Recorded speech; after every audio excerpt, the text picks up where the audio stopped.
Sesudah Yesus mengajar para murid berdoa, ia berkata kepada mereka, "Jika seorang di antara kamu pada tengah malam pergi ke rumah seorang sahabatnya dan berkata kepadanya, 'Saudara, pinjamkanlah kepadaku 3 roti, sebab seorang sahabatku yang sedang berada dalam perjalanan singgah ke rumahku, dan aku tidak mempunyai apa-apa untuk dihidangkan kepadanya.'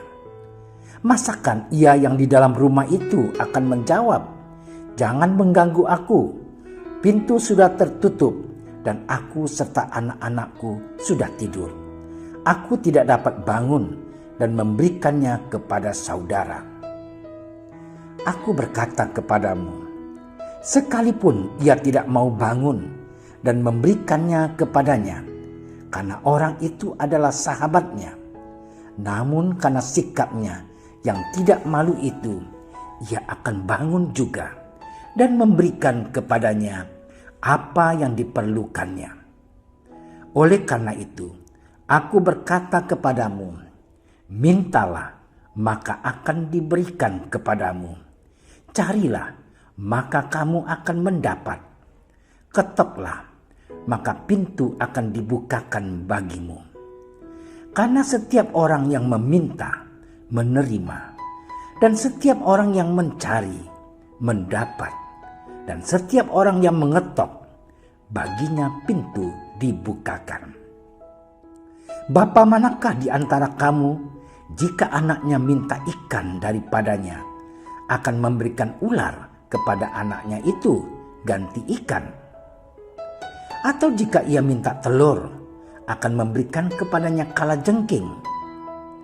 Jadi, jika kamu yang jahat tahu memberi pemberian yang baik kepada anak-anakmu, apalagi Bapamu yang di surga, ia akan memberikan Roh Kudus kepada mereka yang meminta kepadanya." Demikianlah Injil Tuhan.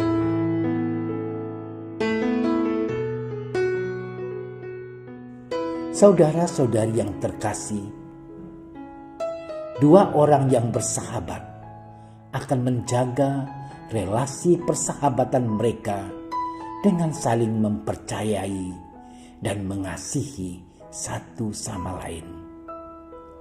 Orang tua dan anak-anak akan menjaga relasi kekeluargaan mereka juga dengan saling mempercayai dan mengasihi satu sama lain.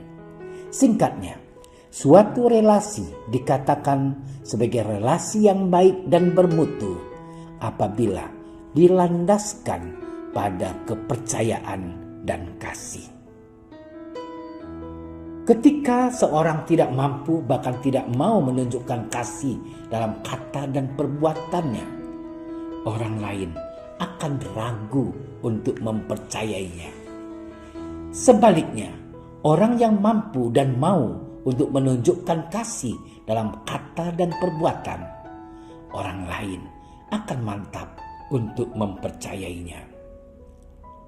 Saudaraku yang terkasih, konteks bacaan Injil hari ini adalah pengajaran lanjutan dari Yesus bagi para murid tentang berdoa. Setelah mengajarkan doa Bapa kami kepada para murid, Yesus menegaskan landasan utama dalam berdoa, yaitu kepercayaan dan kasih.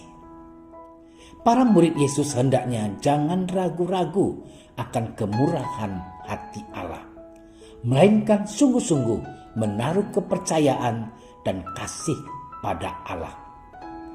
Allah adalah Bapa yang bermurah hati pada anak-anaknya.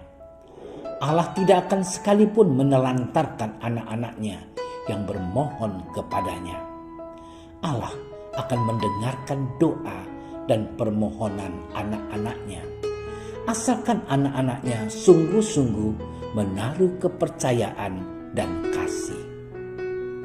Yesus menggambarkan situasi tersebut lewat perumpamaan 2 orang sahabat. Dalam suka maupun duka, 2 orang bersahabat itu saling menaruh kepercayaan dan kasih satu sama lain, sehingga orang yang satu tidak ragu untuk menolong sahabatnya yang membutuhkan bantuan. Allah tidak akan segan-segan untuk melimpahkan berkat dan rahmat-Nya bagi anak-anaknya, karena Ia ingin agar anak-anaknya dapat hidup abadi dalam kebahagiaan bersamanya.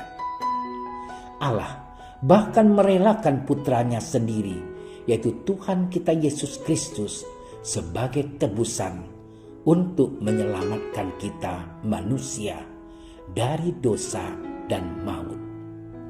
Kuncinya adalah anak-anaknya hendaknya memohon kepadanya dengan tekun dan penuh kepercayaan akan kasih-Nya yang mendalam. Saudara-saudariku yang terkasih, kita adalah anak-anak Allah berkat penerimaan sakramen baptis dan penguatan. Tetapi seringkali kita menjadi ragu akan kerahiman Allah yang luar biasa.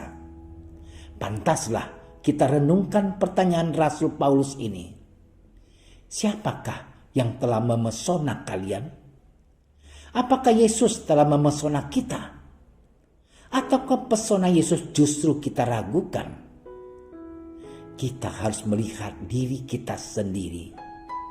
Sejauh mana kita menaruh kepercayaan akan kasih pada Allah dalam doa, perkataan, dan perbuatan hidup kita sehari-hari.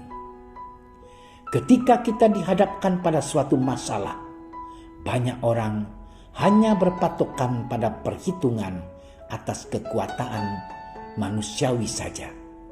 Banyak orang lupa bahwa Allah punya kuasa yang luar biasa untuk membantunya menemukan jawaban atas masalah yang sedang dihadapi.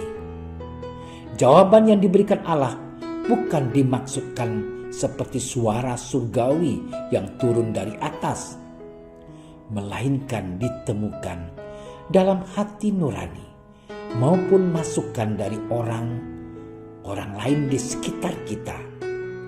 Kita harus mengasah kepercayaan dan kasih kita dari hari ke hari.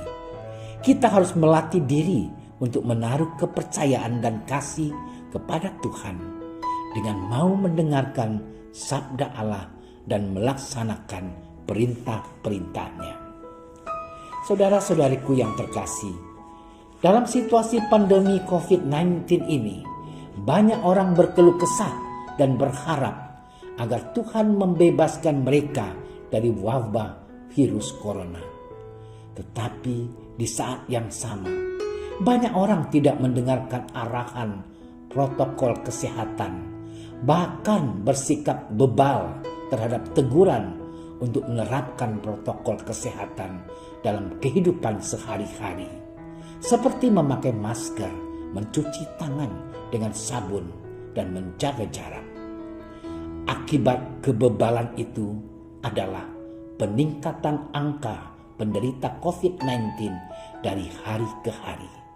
Padahal arahan atau teguran untuk menerapkan protokol kesehatan tersebut dapat dilihat sebagai cara Tuhan untuk menjawab persoalan kita atas pandemi yang sedang melanda saat ini.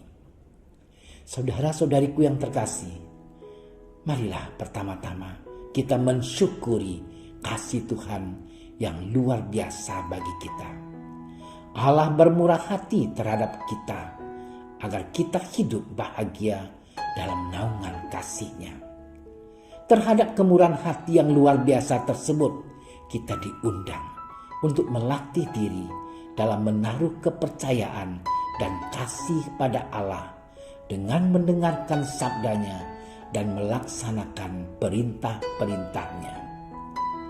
Ketika kepercayaan dan kasih itu berkembang, maka relasi yang terbangun antara kita dengan Allah semakin erat dan kita akan semakin mampu untuk merasakan serta menikmati berkat dan rahmat Allah dalam hidup sehari-hari. Ya Allah, kami mensyukuri kasih-Mu yang luar biasa bagi kami. Sembari kami mohon rahmat-Mu, supaya kami mampu mendengarkan sabda-Mu dan melaksanakan perintah-perintah-Mu dalam hidup kami, agar kepercayaan dan kasih kami kepadamu semakin berkembang dari hari ke hari. Amin.